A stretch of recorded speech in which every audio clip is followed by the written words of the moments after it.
faith in God in free will.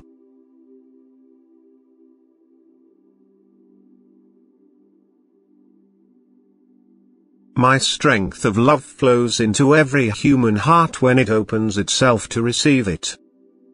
And my strength of love causes the spark of love to ignite itself and the flame to leap towards me, the Father Spirit of eternity. And thus the path to me is unimpeded. It was started purely by the will to be illuminated by me and my love. In other words, anyone with a positive attitude towards me, anyone who believes in me and wants to stay in contact with me, will also receive my divine strength of love. And then he will advance in his development, for this is the effect of my strength.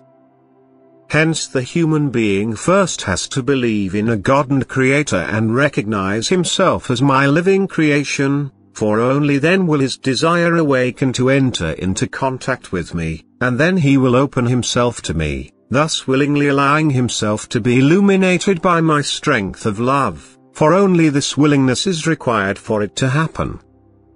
But it is difficult for a person to be affected by this ray of love if he does not believe in me, if he merely regards himself to be a product of nature and therefore never establishes a bond either, because he refuses to acknowledge a being which has created him.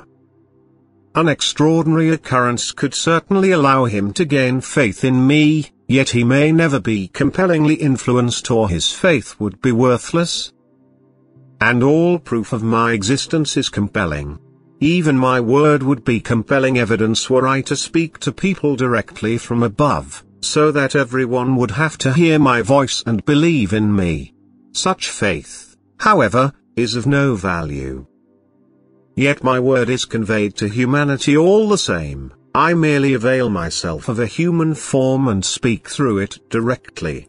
But I leave each person the freedom to believe or disbelieve whether these words are spoken by a supremely perfect being. Free will is always decisive, and faith can never be forcibly attained. And even if I myself revealed the most profound wisdom to people, it would nevertheless not suffice to persuade a person into believing in me if he doesn't want to. Alternatively, however, it is enough to give evidence of myself to a person. The human being can gain such convinced faith through my word that no power of hell can take it away from him.